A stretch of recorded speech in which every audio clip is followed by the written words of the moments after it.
가을 단풍이 아름답게 든 가을 좋은 아침입니다. 우리 옆 사람 인사 좀 하실래요? 좋은 아침입니다. 예.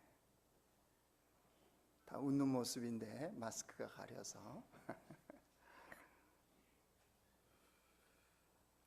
우리 삶을요, 우리가 성경에 근거한, 즉 구속사적인 관점에서 바라보고 해석하고 적용하는 것, 우리 삶에 굉장히 중요한 내용입니다. 왜냐하면 그 보는 거에 따라서 해석이 달라지고 우리의 반응이 달라지니까요.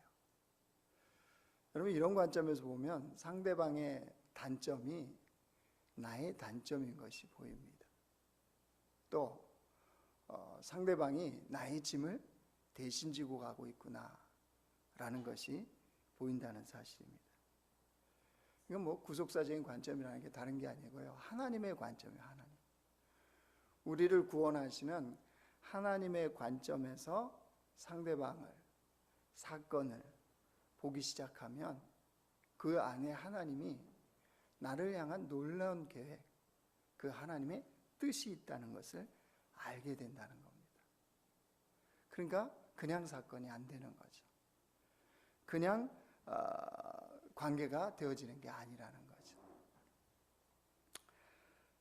어느 초등학교 시험에요, 13번째에 이런 문제가 나왔습니다. 여러분 한번 풀어보실래요? 화면 보여주세요. 자, 이런 13번째 문제였습니다. 술에 취해 거리에서 큰 소리를 지르거나 노래를 부르는 것을 사자성어로 무엇이라고 하는가? 땡땡땡가. 답 나오시죠? 예, 고성방가, 이게 답 아니겠습니까? 근데 이 아이가 답을 이렇게 썼답니다. 아빠인가?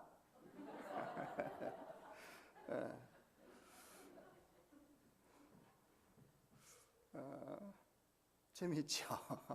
근데 뭘 얘기하려고 그러냐면요, 저는 이 재밌는 이야기를 보다가, 만약에 이 아이가 하나님께 초점을 하나님께 맞추고 아빠를 봤다면 아빠인가 이렇게 썼을까요? 그렇죠?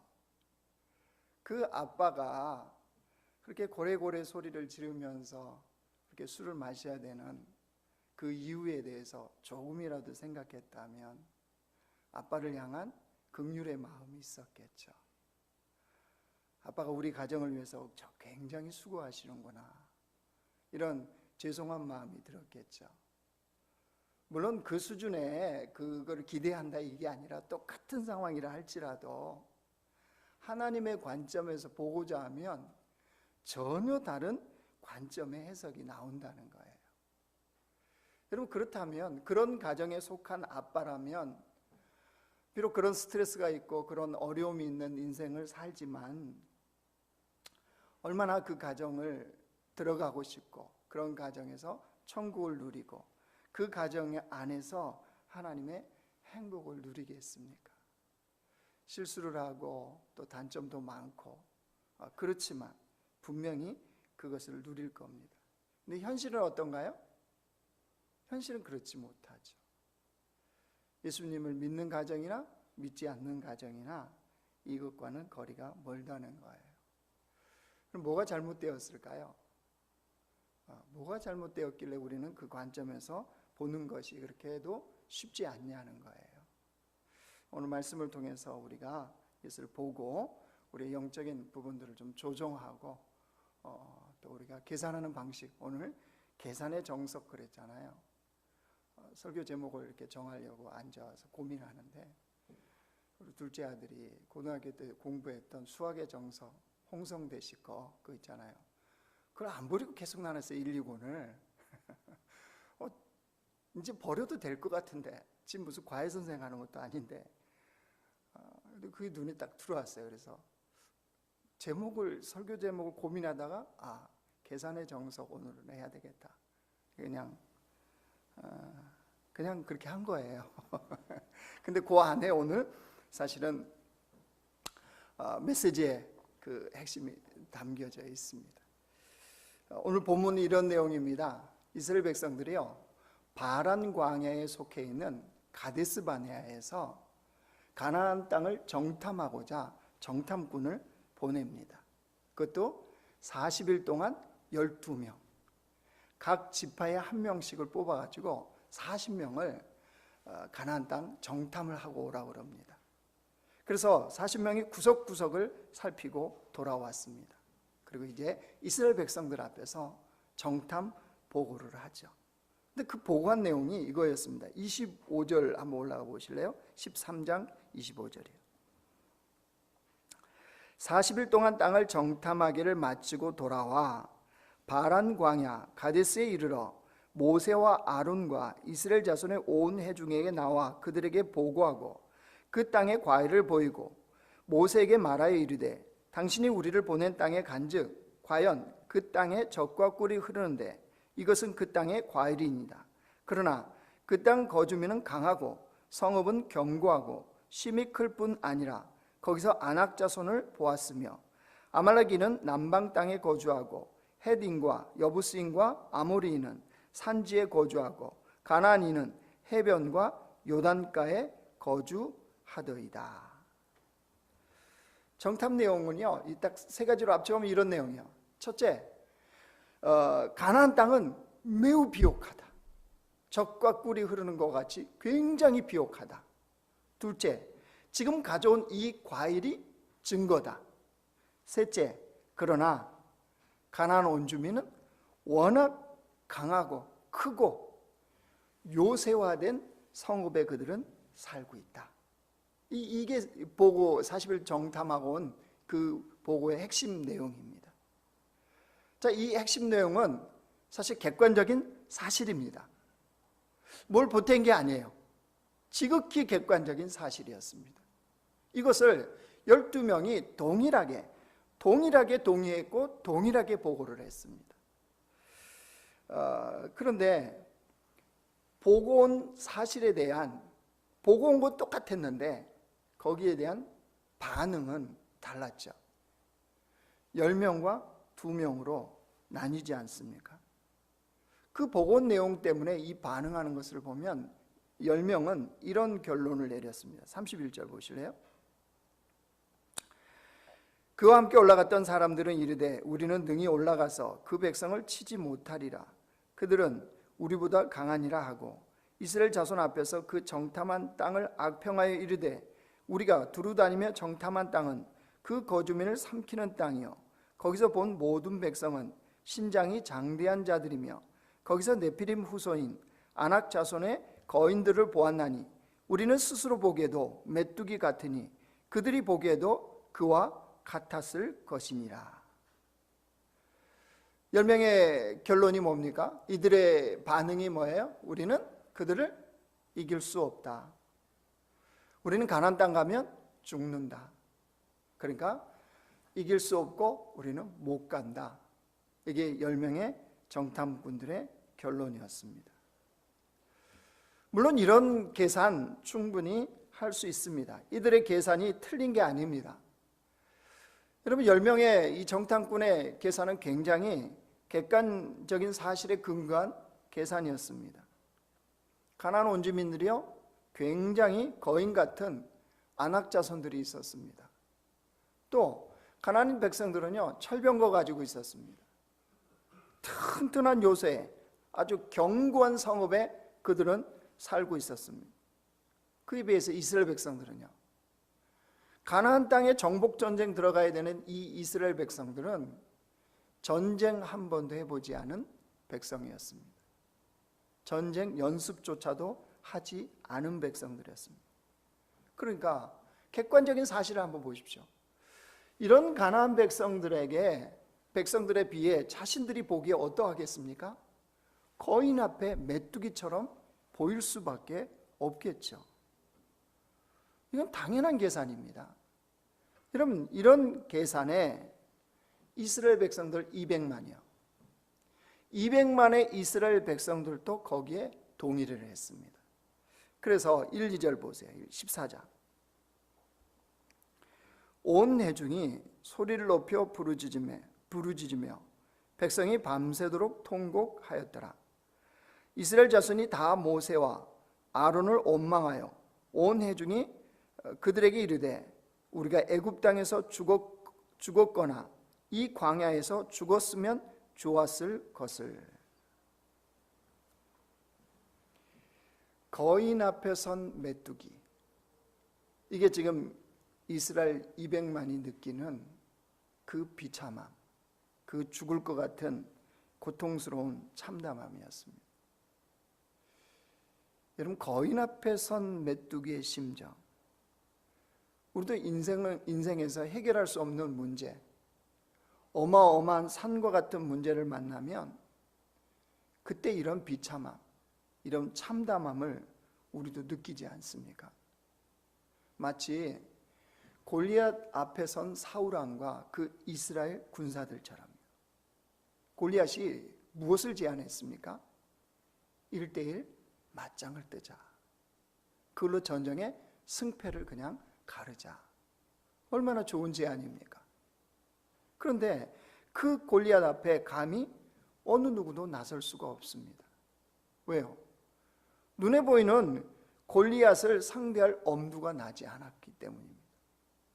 사울왕이나 이스라엘 백성들이나 그 누구도 감히 상대할 엄두가 나지 않은 거죠. 그래서 그때의 상황을 사무엘상은 이렇게 기록하고 있습니다. 우리 같이 한번 읽겠습니다. 시작. 그 블레셋 사람이 또 이르되 내가 오늘 이스라엘의 군대를 모욕하였으니 사람을 보내어 나와 더불어 싸우게 하라 한지라. 사울과 온 이스라엘이 블레셋 사람의 이 말을 듣고 놀라 크게 두려워하니라. 그렇게 이스라엘 군대를 모욕해도, 그죠? 모욕해도 사울 왕과 이스라엘 군대는 뭐 했다고요? 놀라 크게 두려워하는. 거인 앞에 선 메뚜기, 그죠? 눈에 보이는 골리앗 앞에 선 그들은 위축되고 두려워하는 것. 이게 어떻게 보면 연약한 우리에게는 자연스러운 모습이고 반응일 수 있습니다. 객관적으로 골리앗이 크죠. 객관적으로 골리앗을 이길 수가 없을 것 같습니다. 이건 당연한 계산이고 당연한 반응일 수 있어요. 그런데 하나님을 믿는 백성은 달라야 합니다. 왜냐하면 다른 계산법이 있기 때문입니다. 객관적인 사실에 근거한 계산을 하고 그렇게 사는 것이 주를 믿는 백성이 아니고, 그것은 세상의 일반 사람들도 하는 계산법인 거고, 거기에 우리는 다른 계산법이 있습니다. 이 계산법을 모르면, 아니 이 계산법으로 계산하지 않으면 인생에서 하나님을 믿는다고 하면서도 여전히 불신앙의 모습을 가지고 살아간다는 사실입니다. 여러분 생각해 보십시오. 이스라엘 백성만큼 하나님으로 인하여 그 수많은 기적을 경험한 백성들이 어디 있습니까? 그들은 주님과 함께 동행하면서 하나님이 매일매일마다 기적을 베풀어 주셨습니다. 하늘에서 만나와 메추라기가 내렸습니다. 목이 마른 그 광야에서 반석을 터뜨리고 물을 주님이 내셨습니다. 홍해를 마른 땅 밟고 건너듯이 하나님은 홍해 속에 마른 땅을 두셨습니다. 매일매일을 불기둥과 구름기둥으로 이들을 인도하시고 지키셨습니다. 그것이 이스라엘 백성들의 삶이었습니다. 매일매일이 하나님을 경험하는 그 기적의 삶이 이들에게 이루어지고 있다는 거예요. 그런데 결론이 이겁니다. 기적은 사람을 변화시키지 못한다는 사실입니다. 기적은 사람을 변화시키지 못합니다. 무슨 근거로요? 여러분, 만약에 그랬다면 이스라엘 백성들이 오늘 이 모습이 드러날 수가 없는 거죠. 정말로 그 기적을 봤던 백성들이라면 이렇게 반응을 나타낼 수가 없죠. 완전 불신앙 아닙니까? 그러니까 기적은 사람을 변화시키지 못합니다. 왜냐하면 하나님이 아닌 기적만을 바라기 때문입니다. 하나님이 배제된 오로지 그 기적만을 바라기 때문에 기적은 사람을 변화시키지 못하는, 기적만 바라는 것은 불신앙이라고 하는 겁니다. 여러분, 오늘 본문에도 이스라엘 백성들 광야 40일 정탐 한번 보십시오. 12명의 정탐군 대표로 갔잖아요. 이들이 돌아와서 보고한 거 기적입니까? 아닙니까? 기적입니다. 여러분, 이 40일 동안 12명이 그냥 뭐 대충 보고 대충 갔다 왔겠습니까? 절대 아니거든요. 모세가 어떻게 이들에게 보고 오라고 했는지를 알면 이들이 12명이 다 살아서 온 것 자체가 기적인 것을 알 수 있게 돼요. 그럼 13장 17절 한번 가보세요. 모세가 보내면서 어떻게 보고 오라고 그랬는지 한번 보십시오. 모세가 가나안 땅을 정탐하러 그들을 보내며 이르되 너희는 네겝길로 행하여 산지로 올라가서 그 땅이 어떠한지 정탐하라. 곧 그 땅 거민이 강한지 약한지 많은지 적은지와 그들이 사는 땅이 좋은지 나쁜지와 사는 성읍이 진영인지 산지인지와 토지가 비옥한지 메마른지 나무가 있는지 없는지를 탐지하라. 담대하라. 또 그 땅의 실과를 가져오라 하니 그때는 포도가 처음 익을 즈음이었더라.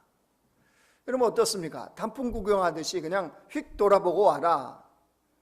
옆 동네 마실 가듯이 잠깐 차 한잔 마시고 와라. 이 수준이 아니죠.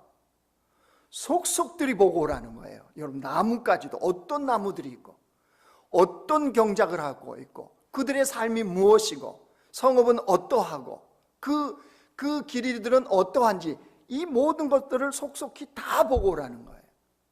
며칠 동안이요? 40일 동안. 여러분, 그렇게 견고하고 그렇게 강한 백성이에요. 누가요? 가나안 백성들이. 그런데 40일을 한 명도 안 붙들렸잖아요. 한 명도 안 들켰잖아요. 어떻게 갔다 올 수 있었겠습니까? 하나님의 기적이 아니면, 주님의 기적 같은 보호와 인도가 없었다면 불가능했다는 사실입니다. 그러니까 기적만 바라는 신앙은요, 정작 하나님을 보지를 못합니다. 그렇게 주님이 이끌으셨음에도 주님을 못 봤잖아요. 자, 40일 동안 12명 중에 10명이요. 이 10명, 주님의 그 기적 같은 보호하심과 인도하심을 못 봤잖아요. 그죠? 동일하게 갔다 왔는데. 그래서 혹시 내 인생에 여러분들이 계산을 할 때, 어떤 일을 계산할 때 이런 기적이 일어난다면 하고 바라는 신앙, 이렇게만 좀 되어진다면, 하나님이 해주신다면, 이렇게 지금 계산하고 살고 계시다면 틀린 계산을 하고 있는 겁니다. 틀린 계산. 이런 겁니다. 하나님이 내 남편만 변화시켜 주신다면, 하나님이 내 아이만 변화시켜 주신다면, 하나님이 이 일만 해결해 주신다면, 이렇게 지금 계산을 하고 계시다면 여러분 틀린 계산을 하고 계신 거예요. 왜 그럴까요? 하나님은 우리가 바라는 대로 일하시는 분이 아니시기 때문입니다. 내가 원하는 대로 조정당하시고 내가 원하는 대로 그렇게 행하시는 분이 아니시기 때문입니다. 자, 그러면 우리는 다른 계산법이 뭐가 있을까요? 다른 계산법. 200만 명 중에요, 이스라엘 200만 명 중에 딱 다른 계산, 정말 믿음의 계산, 계산의 정석을 가지고, 믿는 자로서의 계산의 정석을 가지고 계산한 사람 4사람이 있었습니다. 누굽니까? 여러분이 아는 사람은 여호수아와 갈렙은 당연히 들어가죠. 또 2사람이 더 있습니다. 누굽니까?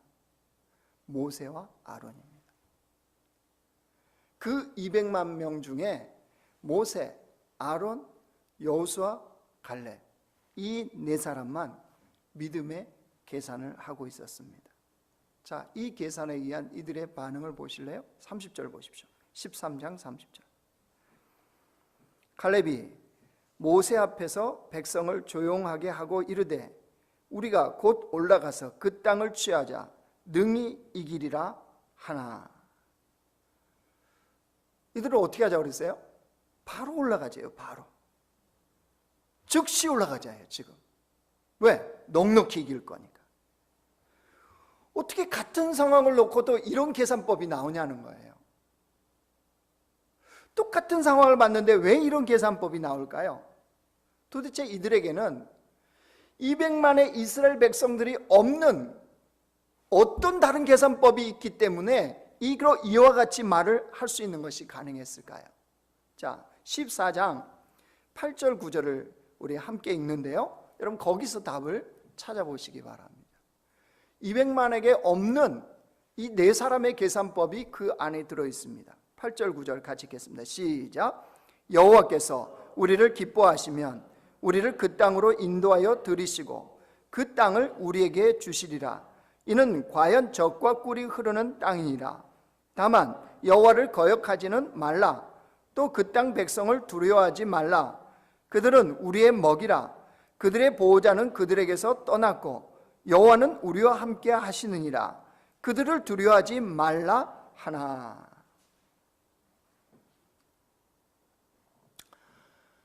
뭐가 다른 계산법인지 보이십니까? 200만이 계산할 때 빼버린 게 있어요. 계산은 넣어야 될 걸 빼면 다른 답이 나옵니다. 그렇죠? 덧셈에도 그 숫자 하나를 빼버리면 전혀 엉뚱한 답이 나오는 거죠.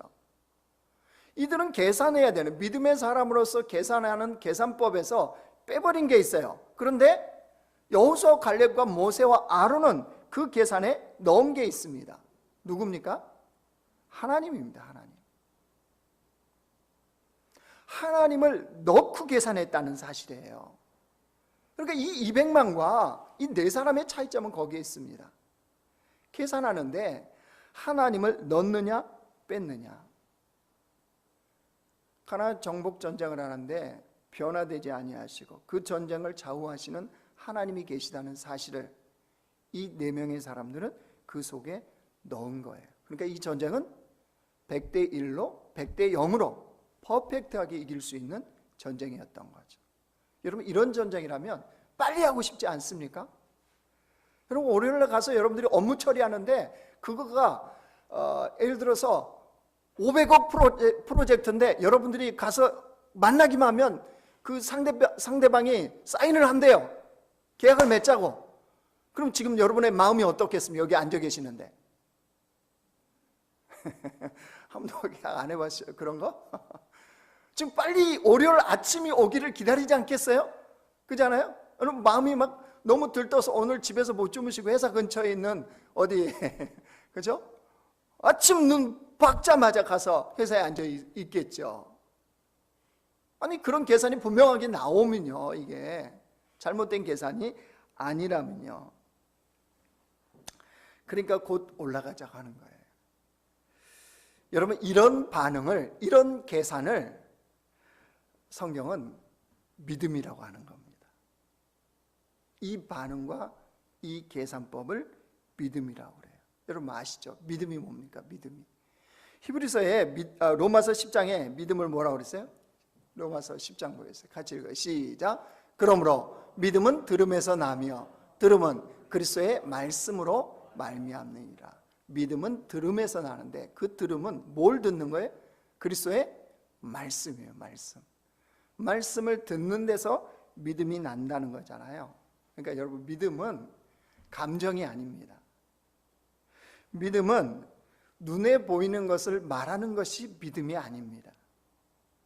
믿음은 하나님의 말씀을 듣고 행하는 것이 믿음입니다. 자, 그러면 이 네 명에게는 도대체 어떤 하나님의 말씀이 그 안에 있기 때문에 이런 계산이 나왔고 그 믿음의 결론이 나올 수 있었느냐는 거죠. 여러분, 이 200만이 가나안 정탐을 이제 하나님이 허락하세요. 그래서 이들이 가는데 그 갈 때 이스라엘 백성 200만 모두가 들었던 하나님의 약속의 말씀이 있어요. 그런데 이 네 명은, 특별히 여호수아와 갈렙은 이 약속의 말씀이 그 안에 여전히 살아있는데 나머지는요, 그게 없어요. 자, 13장 1, 2절 보세요. 이들을 보내면서 하나님 분명히 하신 말씀이 있어요. 여러분 찾아보십시오. 어떤 하나님의 약속의 말씀이 있는지. 13장 1절 2절 제가 읽을게요. 여호와께서 모세에게 말씀하여 이르시되 사람을 보내어 내가 이스라엘 자손에게 주는 가나안 땅을 정탐하게 하되 그들의 조상의 가문 각 지파에서 지휘관된 자 한 사람씩 보내라. 무슨 말씀이 있나요? 어떤 땅이래요? 그 땅이? 어떤 땅입니까? 이스라엘 자손에게 주는 가나안 땅이잖아요. 그것도 누가? 내가, 하나님이 이스라엘 자손에게 줄 땅입니까? 아니죠. 주는 땅입니다. 주는 땅. 이미 허락했다는 거예요. 이 약속의 말씀을 여호수아와 갈렙은 믿은 거죠. 모세와 아론도 믿은 거죠. 그러니까 하나님 말씀을 믿는 자가 믿음의 계산법을 사용한다는 사실입니다. 믿음의 계산법은 아무나 쓰는 게 아니에요. 하나님 말씀을 믿는 사람들만이 그 믿음의 계산법을 써요. 그래서 반드시 그 상황에 하나님을 넣고, 좀 계산해서 좀 하나님 넣는다 뺀다 하니까 좀 죄송하긴 한데, 그 계산법에, 그 상황에 하나님을 반드시 넣고 계산을 하는 겁니다.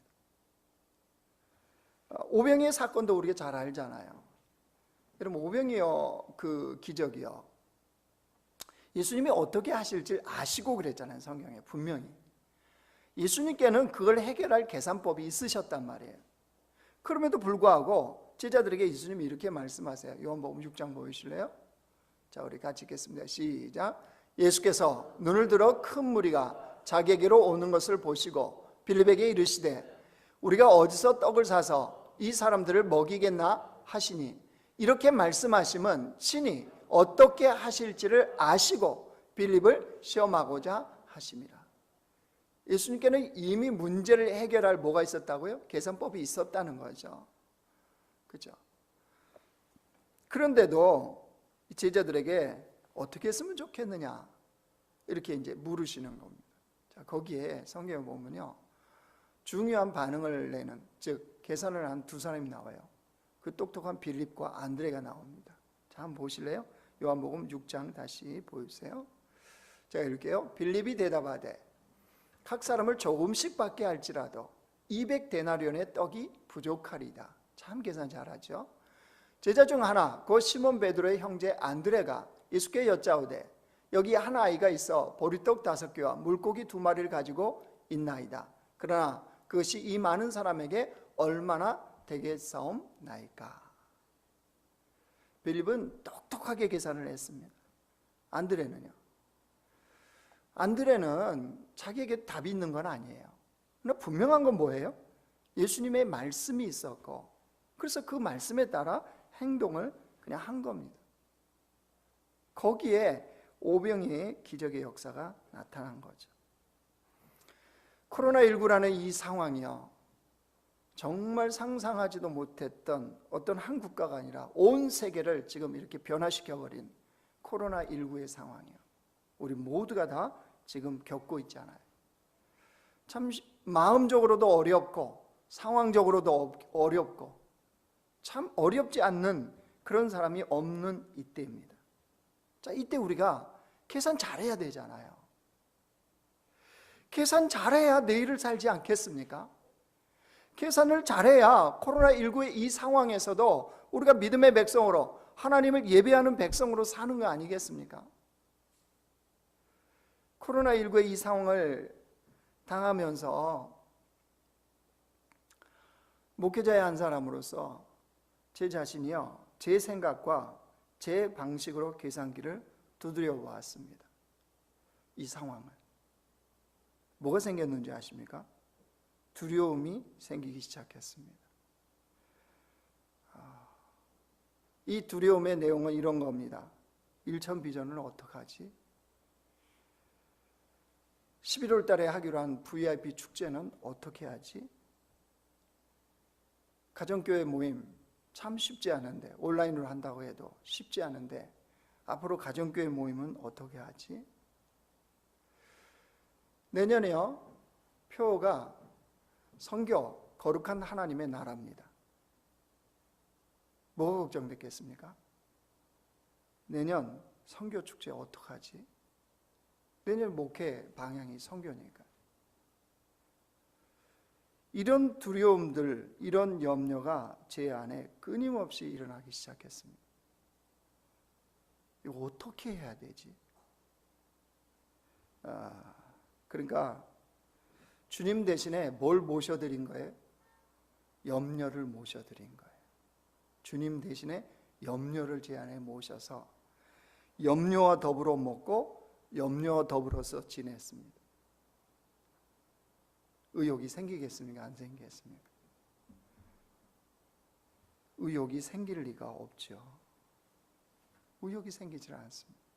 캄캄합니다. 보이지를 않습니다. 이스라엘 백성들 모세와 아론을 향해서 원망하는 그 모습과 같이 이 안에서 원망이 나옵니다. 코로나의 상황에 대해서, 하나님에 대해서 도대체 어떻게 알아?